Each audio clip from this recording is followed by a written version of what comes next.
Sisi tuna ni timu ya mpira, tumepambana kufika hapa tulipo, lakini mpaka tunafika kucheza na Yanga Afrika hatua ya nusu finali, tulikuwa tunajua kwamba possibility ya kutolewa ipo na ni kubwa kuliko ni ya sisi kwenda mbele, kwa sababu ya tofauti ya ubora timu hizo mbili. Timu yetu kwenye ubora haiko sawa sawa na Young Africa. Sisi tuna mapungufu mengi ambayo Young Africa wao wamekuwa bora.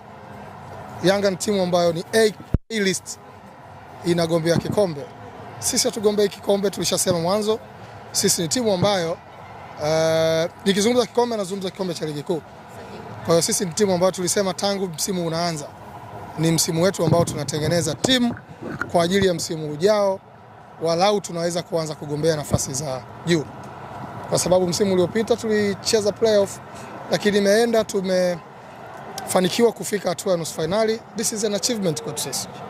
Tumefungwa na Yanga, it's okay. Jemedari, wanasema kwamba JKT Tanzania inapokutana na Young Africans mchezo na kuwa mgumu, JKT ni kama wanakamia. Tuambie, umeliona hilo leo? Watu wote wasiojua mpira ndio ambao hawajui kwamba mpira ni mchezo wa kukamiana.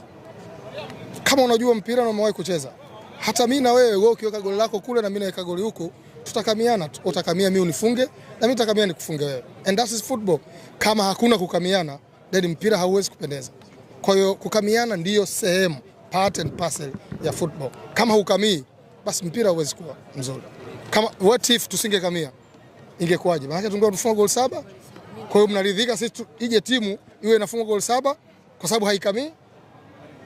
Kwa tunakamia kwa sababu tunataka kuonyesha ubora, tunatoa quality tuliyokuwa nayo to the level. Kama timu tunaocheza nayo ni bora zaidi ya sisi, wakitushinda it's okay, we agree, tunaondoka, that's it. Hii ni nusu finali ya kwanza, lakini pia kuna Simba na Singida ambayo inakuja. Unamwona Young Africans akitetea, akichukua ubingwa wa CRDB kwa namna ambavyo unazifahamu timu hizi mbili?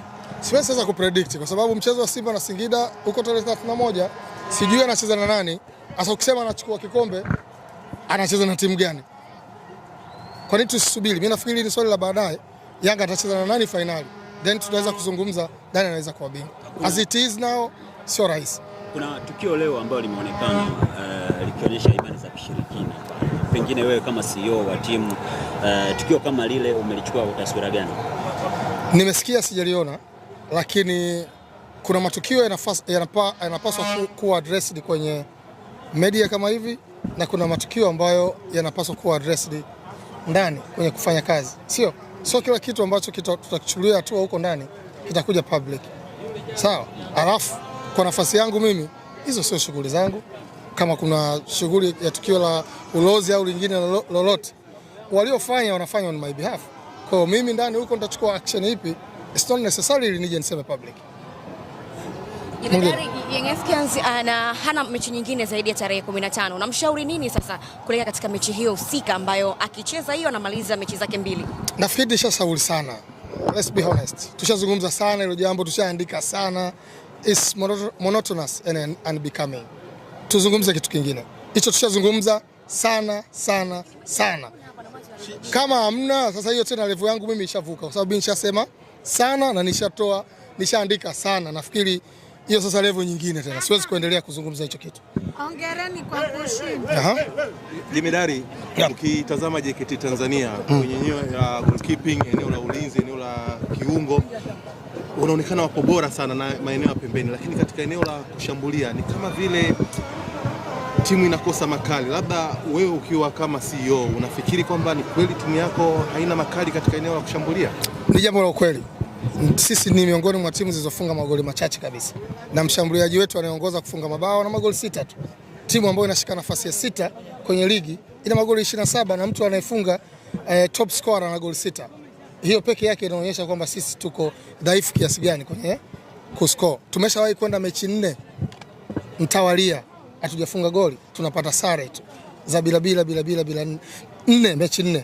Hiyo inaonyesha kiasi gani sisi sio wazuri kwenye kufunga, lakini pia sisi ni moja ya timu nzuri ambazo zinazuia vizuri kabisa. Tunashika nafasi ya 4 au ya 3 kwenye statistics kama timu ambayo imeconcede magoli machache, goli 28. Sawa? Lakini kwanza nikubali kwamba tulipata tatizo kidogo. Tulimsajili Charles Lamfia. na ambaye aliumia mechi ya kwanza kabisa ya msimu. Ameingia akapata majeraha tukadhani ni madogo, akafanyiwa matibabu, scan ikaonyesha anataka operation. Amefanyiwa operation, then msimu kwake ukawa umeisha. Tukabaki na watu ambao tulikuwa tunaamini kwamba lazima tubaki nao kwa sababu tusingelazimika kuwavunjia mikataba, ingekosti pesa nyingi. Lakini tumefanya scouting. Sisi siku zote tunafanya scouting kwenye ligi tunaocheza na ligi za chini yetu. So unamwona Maneno, unamwona Salum Gado, unamwona Nangu. Watu wanaona kwenye ligi kwa mara ya kwanza. Lakini we did the scout. Leo kuna watu wanawataka. Kwa hiyo I can assure you next season tutakuwa na washambuliaji. Na kwa sababu project zetu kubwa zilikuwa mbili. Ya kwanza ilikuwa coaching staff, na no doubt yeye mnaweza kuwa mashahidi the way timu yetu inavyocheza, manake coaching staff iko barabara kabisa. Sasa tunaamini wao watakuwa sehemu ya kutusaidia sisi kwa maeneo mengine, kwa sababu mimi sio, lakini mimi pia ni mtu wa ufundi, mimi ni kocha, nasaidia pia inapobidi. Kwa tutakuja na watu ambao watatatua tatizo letu la kufunga msimu ujao. Ndio maana tulisema msimu huu pase tunatengeneza timu ambayo msimu ujao tutakuwa na base kuanzia hapo kwenda juu.